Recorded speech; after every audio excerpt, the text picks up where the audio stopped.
128 called for. He has released thousands, I say again, thousands of political prisoners and lifted the state of emergency. But he's also reached out to the diaspora community, catalyzed an end to the schism that had plagued the Ethiopian Orthodox Church, and initiated an historic peace deal between Ethiopia and Eritrea this past July.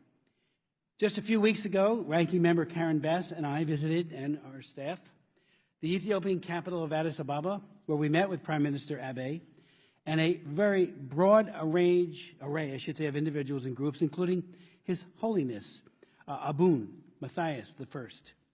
One impression I had was a profound feeling of change and optimism, the likes of which I have not seen in Ethiopia ever. For what he has accomplished in less than half a year, the Prime Minister deserves praise and encouragement. Yet we still must keep in mind that expectations have been raised. Thank you for the invitation to testify today on U.S. national interests and recent developments in Ethiopia. I also wanted to take the opportunity of this hearing, my first before you, to address Eritrea and the regional significance of the improving relationships between Ethiopia and Eritrea. As a former U.S. ambassador to Ethiopia, this topic is of great importance to me personally, so it is a real pleasure to be here with you today. Mr. Chairman, Ranking Member Bass, I also want to thank you for your recent trip to Ethiopia. I greatly appreciate the focus the Congress has on this region, which I believe is very important for our national interests, and I welcome the opportunity to discuss recent developments with the subcommittee. Allow me to open our time today with some thematic remarks on recent developments.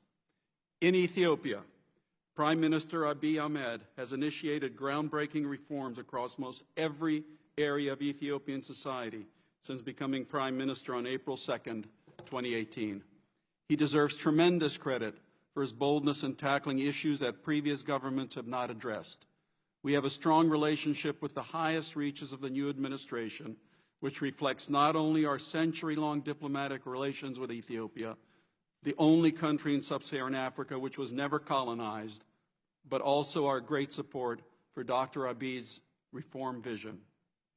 Implementing this reform vision is not without its challenges, and to make such broad and rapid changes will require reinforcing the foundation for the relationship between the Ethiopian people and its government. We have seen Dr. Abiy do so, actively engaging with the public to support his government as it works to implement reforms. In July, he came to the United States to meet with the Ethiopian diaspora members, many of whom are enthusiastic participants in our own electoral process and care greatly for their homeland. Dr. Abiy has also taken dramatic steps to end the former government's repression of civil liberties, inviting a diversity of voices, including many who were previously criminalized, to participate in Ethiopia's future. Yet, strengthening institutions, setting the economy on a firm footing, and restoring stability to areas facing humanitarian disaster and ethnic conflict will not be done overnight. The expectations of the Ethiopian people are also incredibly high, and many of them are young. We estimate that there are around 70 million Ethiopians younger than 30, many of whom have participated in protests in recent years due to frustration with corruption and the lack of economic opportunity. The Ethiopian government has openly sought partnership with the United States to achieve its ambitious reform plans. We have a tremendous opportunity to support Ethiopia as a friend and partner in the process. We are working to provide support to Dr. Abiy and his administration across all of these challenges as he continues his work in years ahead. But looking more broadly at regional issues, we enthusiastically welcome Dr. Abiy and Eritrean President Isaias Afwerki working together to end 20 years of conflict between Ethiopia and Eritrea. There is still much work to do to repair the consequences of the conflict for the peoples of both countries, especially in border regions. But we have already seen a tremendous outpouring of emotion on both sides supporting peace, and both governments have highlighted the positive consequences this will bring for the entire Horn of Africa. We support both sides as they explore possibilities for peace and continue to encourage and support their long-term success. But guaranteeing the full benefits of peace for years to come will depend on the strength of all parties' efforts to restore friendship and prosperity to both countries.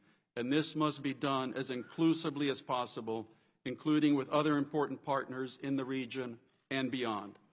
Since Eritrea's mid-June decision to send a delegation to Ethiopia, there have been several meetings between the two governments' officials in Asmara, Addis Ababa, and capitals across the Horn of Africa to discuss trade, development, and tourism.